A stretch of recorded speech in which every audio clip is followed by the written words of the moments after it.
যেখানে লুকান, সীসাডালা প্রাচীরের ভিতরে থাকেন, আমার মালিকের সৃষ্টির যে জায়গায় থাকেন, আপনি আমি মৃত্যু থেকে বাঁচা সম্ভব না। হয়তোবা আপনি 80 বছর হায়াত পাইতে পারেন, আপনি 100 বছর 150 বছর হায়াত পেতে পারেন জমিনে, কিন্তু চলে তো যেতেই হবে। কিন্তু আমার মালিক আমাকে জমিনে পাঠাইছে আর দুনিয়া ও মাজরাতুল আখিরা। এই জমিনটা আসলে দুনিয়া ভোগ করার জন্য না, এটা পরকালের সুখের জন্য। দুনিয়ার হলো পরকালের খ্যাতি স্বরূপ। জমিনে যেমন আমি ফসল করি, বাকি 8 মাস সুখে থাকার জন্য। আমার মালিক বলতেছে তোমারে এই জমিনে পাঠাইছি জান্নাতে সুখে থাকার জন্য। এই কারণে মালিক বলেছেন আইনামা তাকুনু ইউদরিকুমুল মাউত, এই সুখের জায়গা ছেড়ে তোমাকে অবশ্যই মৃত্যুর পেয়ালা পান করতে হবে। এখন মৃত্যু সন্নিকটে, এটা মুসলমান বলেন, হিন্দু বলেন, বৌদ্ধিস্ট বলেন, পৃথিবীর শুধু মানুষ না, যত প্রাণ আছে, যত প্রাণী আছে, আমাদের প্রত্যেকে মৃত্যুবরণ করতে হবে। আমার আল্লাহ রাব্বুল আলামিন আমাদেরকে দুনিয়াতে নিয়ামত হিসেবে দুনিয়াতে পাঠাইছে।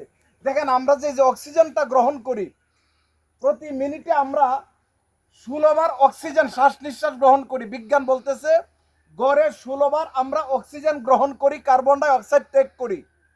বিজ্ঞান বলতেছে আপনি 30 সেকেন্ড থেকে 1 মিনিট পর্যন্ত আপনি নরমালি অক্সিজেন শ্বাস নিঃশ্বাস বন্ধ রাখতে পারবেন চেষ্টা করে।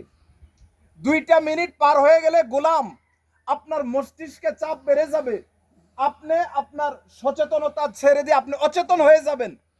বিজ্ঞান বলতেছে 5 মিনিট যদি আপনি শ্বাসটা বন্ধ থাকে, আপনি জমিনে আর থাকার আর সুযোগ আপনার হাতে নাই। সর্বোচ্চ একটা মানুষ 5টা মিনিট তার শ্বাস নিঃশ্বাসটা বন্ধ করে কোনো মতে থাকতে পারে, এরপরে মানুষটা জমিনে থাকবে না। অথচ আমার মালিক আপনাকে আমাকে প্রতি মিনিটে 16 বার শ্বাস নিঃশ্বাস নেওয়ার মতো সেই সমর্থন, সে তাওফিকটা দিছে। কেন দিছে? একমাত্র হলো গোলাম তার মালিকের গোলামি করবে, তার ইবাদত করে তার পরকালের রাস্তাটাকে সহজ করবে। বলেন সুবহানাল্লাহ। এই যে আমরা যে অক্সিজেন গ্রহণ করি, দৈনিক 550 লিটার অক্সিজেন গ্রহণ করি আমরা, 550 লিটার। এবং আল্লাহ পাকের পক্ষ থেকে যে এত বড় একটা নিয়ামত আমাদেরকে দান করছে, এটা যদি বর্তমান মেডিকেল সায়েন্সের টাকা দিয়ে হিসাব করেন, আমার রব আমার মালিক আপনাকে দৈনিক 3 লক্ষ টাকার অক্সিজেন আমার আল্লাহ আপনাকে আমাকে ফ্রি দিচ্ছে। একমাত্র উদ্দেশ্য কি? যে একমাত্র উদ্দেশ্য হলো আমি বান্দাকে তৈরি করেছি আমার গোলামি করার জন্য। বান্দা পরকালের প্রস্তুতি সে গ্রহণ করবে আজকে থেকে। অন্তত বান্দা শ্বাস নিঃশ্বাস নিয়ে নিয়ে প্রত্যেকটা শ্বাসে আর প্রশ্বাসে আমার মালিকের জিকির আর আমার মালিকের স্মরণ করবে। বলেন সুবহানাল্লাহ। মরে তো যেতেই হবে। সারা পৃথিবীতে প্রতি সেকেন্ডে 105 জন লোক মারা যায়, প্রতি সেকেন্ডে 105 জন মানুষ মারা যাচ্ছে। থাকার সুযোগ নাই। গোটা পৃথিবীতে 800 কোটির উপরে মানুষ আছে, 51 কোটি 1,05,00,000 বর্গ কিলোমিটারের পৃথিবী। সাইয়েদানা বাবা আদম সাফিউল্লাহ থেকে সর্বশেষ ইমাম মাহাদি পর্যন্ত জমিনে বাবা কেউ থাকবে না। কিন্তু আমার চাচি আজকে দুনিয়া থেকে চলে গেছে। এই পরিবারে আমার চাচাও আজকে কবরে শুয়ে আছে।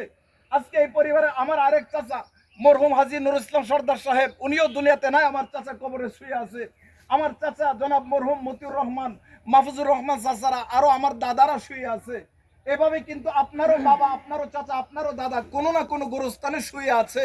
কেউ থাকে না, কেউ থাকার জায়গা না বাবা।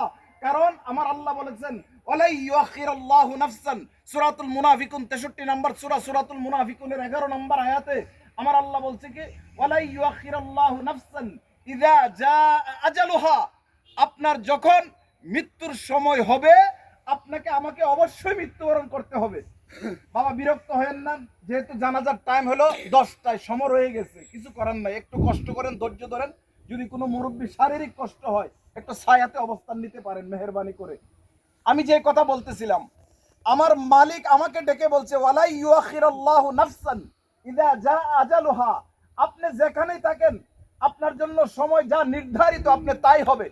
যেমন সাইয়েদানা হযরতে সুলাইমান আলাইহিস সালাতু ওয়াস সালাম, তিনি ছিলেন সমস্ত পৃথিবীর বাদশা। উনার শাহী দরবারে এক লোক এসে হাজির হইছে। হাজির হওয়ার সাথে সাথে যেহেতু সুলাইমান আলাইহিস সালামের কথা দেও দানব পুরীরা শুনতেন, বাতাস শুনতেন, সৃষ্টিকুল শুনতেন, ওই মুহূর্তে মালাকুল মউত আজরাইল সুলাইমান আলাইহিস সালাতু ওয়াস সালামের সামনে হাজির হয়ে সুলাইমান নবীর কাছে একটা লোক বসে আছে। আজরাইল ওই লোকটার দিকে তাকায় অবাক হয়ে গেছে, লোকটা এখানে কেন? কিন্তু আজরাইলের চোখটা যখন ওই লোকের চেহারার দিকে, চোখের দিকে পড়ছে, লোকটা এত ভয় পাইছে। ভয় পাওয়ার পরে সুলাইমান নবীকে বলতেছে, ও সুলাইমান, আপনার কাছে যে মানব বেশে মানুষটা আসছে, উনি যখন আমার দিকে তাকাইছে মনে হচ্ছে আমায় এখন মারা যাব, এত ভয়ঙ্কর মানুষ। সুলাইমান বলে, না ভয়ঙ্কর না, উনি তোমাকে পরিচয় দেওয়া দরকার নাই, উনিকে বলো কি বলতে চাও। এই ফাঁকে হযরত মালাকুল মউত আজরাইল সুলাইমান নবী থেকে সালাম দিয়ে বিদায় নিয়ে যাচ্ছে। সুলাইমান নবী জিজ্ঞাসা করছে, আপনি যান কই? জান কবজের দায়িত্ব আছে, আমি চলে যাচ্ছি। এই মুহূর্তে ওই লোকটা সুলাইমান নবীরে বলতেছে, নবী গো, আমার কাছে কেন যেন এই লোকটাকে ভয় হচ্ছে, মনে হয় আমাকে সে মেরে ফেলতে পারে। আজরাইল মনে হয় ওনার মাথায় ভর করছে। আপনি একটা কাজ করেন, আমারে এখানে রাখা দরকার নাই, আপনার কথায় যেহেতু বাতাস শুনে, দেওদানব পরীরা শুনে, আপনি আমারে দ্রুত আমাকে চীনে পাঠায় দেন, চীনে পাঠায় দেন। সুলাইমান নবী তার হাওয়াকে হুকুম করছে, এই গোলামরে চীনে পাঠাই দিছে। গোলামের চিন্তা হইলো, ভয় পাইছি, মৃত্যু থেকে আমাকে বাঁচতে হবে। গোলাম চলে গেছে চীনে। একটু পরে মালাকুল মউত আজরাইল আবার সুলাইমান নবীর কাছে হাজির হয়েছে। সুলাইমান আলাইহিস সালাম জিজ্ঞাসা করলেন, আপনি এখন চলে গেলেন, আবার আসলেন, এই লোকটার চেহারার দিকে ভয়ঙ্কর সুরতে আপনি তাকাইলেন কেন? আল্লাহর নবীর কাছে ফেরেশতা আজরাইল আলাইহিস সালাম জবাব দেয়, ও নবী সুলাইমান, আমি আমার তালিকায় দেখলাম এই লোকটা মারা যাওয়ার কথা চীনে। একটু পরে লোকটা মারা যাবে চীনে, সে তো মানুষ, চীনে তো যাওয়ার কথা, থাকার কথা চীনে, কিন্তু লোকটা তো আপনার মসনদে ফিলিস্তিনে বসা। কোথায় ফিলিস্তিন আর কোথায় চীন? ফিলিস্তিন থেকে চীনের দূরত্ব হলো ৮,০০০ কিলোমিটার দূরত্ব। এখানে লোকটা থাকে কিভাবে? আমি চিন্তায় পড়ে গেলাম যে আমার মালিক তো তালিকায় ভুল করে না, কিন্তু লোকটা ওখানে যাবে কি করে? মালিক তো আমাকে বলছে এই লোকটার মৃত্যু হবে চীনের বেজিং শহরের কাছে।